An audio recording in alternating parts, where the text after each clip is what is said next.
Last video तक हमने ये Kanchi blog dot online blog setup किया था। आज मैंने सोचा कि साइट कॉलन जो यूआरएल है हम उसको एंटर करके और चेक करें कि कितने रिजल्ट्स इंडेक्स हैं। तो अभी 2 ही रिजल्ट इंडेक्स हैं। इसका मतलब ये है कि या तो गूगल को अभी तक हमारे ब्लॉग का अच्छे से पता नहीं लगा, और दूसरा रीज़न ये है कि हमने जो एक मैंडेटरी रिक्वायरमेंट्स है गूगल सर्च कंसोल में, जिसको कि पहले गूगल वेबमास्टर टूल बोला जाता था, उसमें हमने हमारी यूआरएल सबमिट नहीं की। बट उससे भी पहले जो एक बहुत अच्छी बात है कि हमारे जो 2 रिजल्ट इंडेक्स हैं, उसमें से एक जो रिजल्ट है, वो कीवर्ड ऑप्टिमाइज़्ड आर्टिकल है। यानी कि उसका हमारे पास में, मैं अगर ये एक बार के लिए आर्टिकल ओपन करता हूँ, तो देखिए इस आर्टिकल का मेन कीवर्ड क्या बनेगा? क्योंकि जब तक हमें फ़ोकस कीवर्ड नहीं समझ आएगा, तो हम रैंकिंग कैसे चेक करेंगे?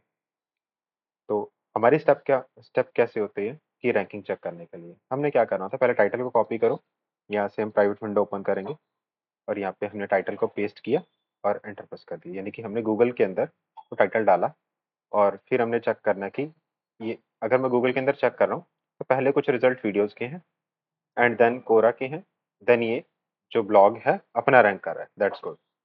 अब ये तो था पूरा टाइटल। अब इसका मेन फ़ोकस कीवर्ड क्या बनेगा? देखो फ़ोकस कीवर्ड बनता है beetroot kanji versus regular kanji.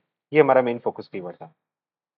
अब अपने एक बार प्राइवेट विंडो में फ़ोकस कीवर्ड से इस चीज़ को चेक करते हैं। यानी कि एक्चुअल सही तरीका क्या होगा, गूगल.com ओपन एंटर किया और हमने अपना फ़ोकस कीवर्ड डाल के इसको सर्च कर दिया सिंपली। तो पहले ये हमें गूगल का अपना एआई आंसर दे रहा है।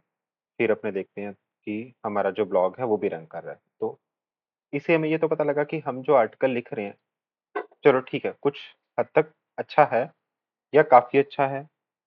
ये एक सिग्नल हो सकता है कि जो हमारे ब्लॉग को इम्पोर्टेंस मिल रही है। दूसरा हमारे आर्टिकल को रैंक करने का ये है कि जो भी पीछे आ रहा है, जो ऊपर आ सकता है, वो ये है कि हमारे जो ब्लॉग है, उसके ऊपर भी बहुत कम आर्टिकल्स हैं, फ्रेश वेबसाइट है। तो ट्रस्ट इंक्रीज़ होने में थोड़ा टाइम लगेगा। टाइम से भी ज़्यादा है कि number of articles, number of useful content कितना है। तो ये चीज़ मैंने एक जस्ट अपडेट देना था कि कई बार हम ये क्लेम सुन लेते हैं यूट्यूब पर या और बहुत सारे वीडियोज़ पे कि AI content does not rank anymore वगैरह-वगैरह। तो ये आर्टिकल लास्ट वीडियोज़ में उन्होंने डाला था। ये सिंपली हमने डीपसीक से लिखवाया गया है। वैसे कोई मैटर नहीं करता ज़्यादा कि हमने आर्टिकल कौन से एआई से लिखवाया है।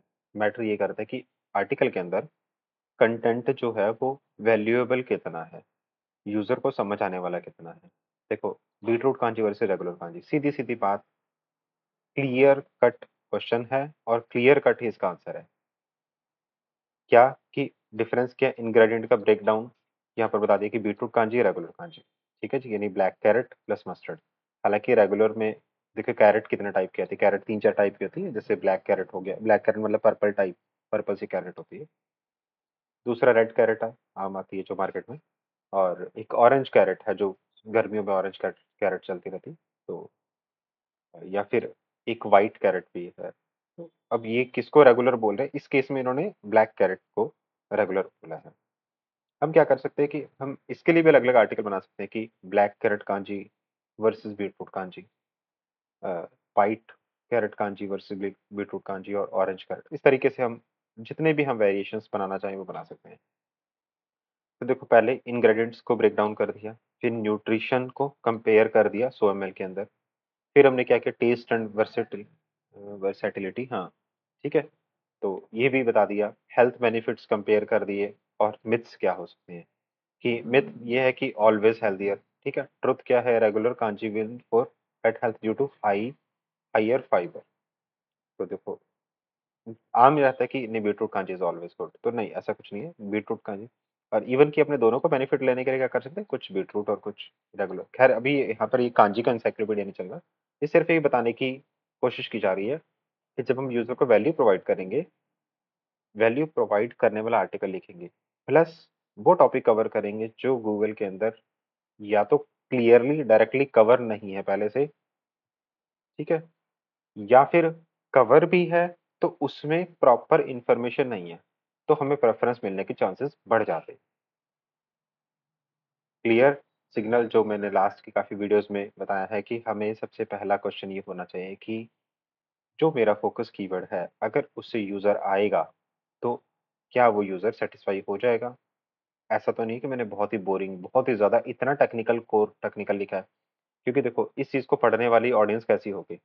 बहुत ज़्यादा कोर टेक्निकल ऑडियंस को नहीं हम इनवाइट कर रहे, मोस्टली ऑडियंस लेमन लैंग्वेज समझने वाली ऑडियंस होगी। हम ये मान के चलते हैं अभी।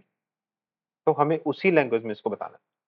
अभी मान लो कोई टॉपिक ही ऐसा हो कि जिसमें मतलब अब देखो मान लो कि मैथ का कोई क्वेश्चन है या फिज़िक्स का क्वेश्चन है, तो वो स्टूडेंट को फिज़िक्स के स्टूडेंट को समझाया जा रहा है तो उसको ईज़िली समझ आएगा।